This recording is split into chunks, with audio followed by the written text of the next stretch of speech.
The security line was long, winding like a snake under the blinding fluorescent lights of Terminal B. People sighed, checked watches, scrolled through phones. In the middle of it stood Jordan Ellis, a 28-year-old marketing consultant returning from a conference in London. He wore a gray hoodie, noise-canceling headphones around his neck, and the weary calm of someone who'd traveled too many miles in too few days. The air smelled of disinfectant and jet fuel. A TSA officer at the front waved people through, until Jordan stepped up. "Sir, can you step aside for a moment?" the officer said. Jordan looked up, confused. "Sure. Is something wrong?" "Just a quick check," the man said. But Jordan noticed his tone. It wasn't casual. It was calculated. He moved aside as families, businessmen, and tourists streamed past. A second officer joined, arms folded. "Where are you traveling from?" "London," Jordan said. "Business trip." "Purpose of travel?" "Work. I'm heading home." "Home where?" "Atlanta." The officer scanned his passport, frowned, and typed something on his tablet. Jordan's stomach tightened. "Everything okay?" "Just verifying information," the officer said curtly. A third guard approached now, eyes sweeping over Jordan's bag. "Mind opening this up?" Jordan unzipped it, revealing a laptop, charger, and a folder of client contracts. "What's this?" "Work documents." "You mind if I check the laptop?" "Actually," Jordan said quietly, "I do. There's sensitive client data." The officer raised an eyebrow. "You refusing a security check?" "I'm refusing an unnecessary one." His calm voice carried a quiet edge. "Everyone else walked through fine. Why me?" The officer smirked. "Sir, we can do this the easy way or the hard way." Jordan stared at him. "Why are those my only options?" Around them, travelers began to notice. A mother pulled her child closer. A man recording on his phone whispered, "Here we go again." Jordan glanced at him briefly, then back at the officers. "You can check my bag, but you're not touching my computer without a warrant." The first officer exchanged looks with the others. "Random screening," he muttered. Jordan's laugh came out bitter. "You keep using that word like it's supposed to mean something." "Sir, cooperate." Jordan tried to stay composed. "I am cooperating. You're profiling." The tension rippled outward. People stopped pretending not to watch. The officer stepped closer. "You accusing us of racism?" "I'm describing what's happening." His heart pounded, but he didn't raise his voice. "You picked me out of line. You've asked me questions no one else got. You've made assumptions without cause. So, if the shoe fits—" "That's enough," the officer snapped. Another voice cut through the noise. "No, it's not enough. He's right." Everyone turned. A woman in her mid-50s, silver hair tucked behind her scarf, stepped forward. She was holding her phone, recording.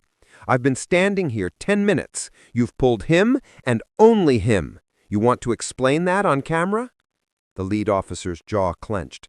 "Ma'am, please step back." "Or what? You'll detain me too?" "You can try." Her accent was faintly European, her tone sharp enough to cut glass. Jordan looked at her stunned. "You don't have to." "Yes, I do," she said. "You don't fight bias by whispering about it." More people pulled out their phones. The quiet hum of recording apps filled the air. A few others spoke up. "Let him go. Stop wasting time. This is ridiculous." The officer's radio crackled. "Supervisor to checkpoint 2?" Within moments, a supervisor appeared, an older black woman wearing a calm, firm expression. "What's going on here?" Hushed voices tried to explain, but she silenced them with a look. Then she turned to Jordan. "Mr. Ellis?" "Yes. You are free to go. You've cleared all checks." The pretester said, "But ma'am, I've reviewed his file. He's a frequent traveler. No flags. You're done here." Jordan exhaled, tension leaking from his shoulders. "Thank you," he said quietly. The woman recording lowered her phone, but kept her gaze locked on the officers. "I hope you all think about what just happened, because we will." She turned to Jordan. "You okay?" "I think so. You didn't have to do that." "Yes, I did." Some people forget accountability still exists." She smiled faintly. "Name's Elena." "Jordan," he said. They shook hands. "Get home safe," she added, walking off.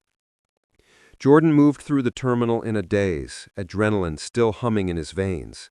He wanted to just disappear, but when he reached his gate, he saw it. A crowd gathered around a TV playing a news feed. The clip of his incident was already online. Elena had posted it. The caption read, "Real reactions to racial profiling at the airport." The footage showed everything: the officer's tone, the confrontation, the crowd uniting. It was trending within hours. Some viewers were furious, some defensive, but all were watching. By nightfall, airports across the country were under scrutiny. Commentators debated implicit bias in security. Officials promised retraining programs. None of that fixed what Jordan had felt, but it proved one thing: people had finally seen what random really meant. Weeks later, a journalist reached out to interview him. He refused. He said, "I'm not a symbol. I just wanted to go home." But his story spread anyway. The woman who filmed it, Elena, became an advocate for accountability in public spaces. And Jordan? He learned that silence keeps systems safe, but truth makes them shake. Months later, he walked through that same airport again. The officers looked different, more diverse, more careful, more human. As he passed through the scanner, one of them nodded. "Have a good flight, sir." "You too." And this time, nobody stopped him. If this story gave you chills, don't just move on. Talk about it. Share this video if you believe random shouldn't mean targeted. Comment below. Have you ever seen someone treated differently just because of how they look? What did you do or wish you'd done? Sometimes silence feels safer, but silence is what keeps it happening. The woman who spoke up for Jordan wasn't famous, powerful, or special. She was just awake. She turned a small act of courage into a global moment of truth. That's how real change starts. Subscribe if you want more stories that peel back the surface of everyday life and show what people really face when the world stops pretending everything's fair.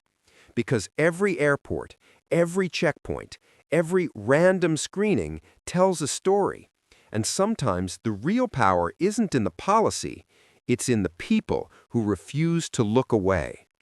So next time you're a witness to something unjust, remember Elena's voice. You don't fight bias by whispering about it. You don't need a badge or a title to make a difference. You just need to care loudly.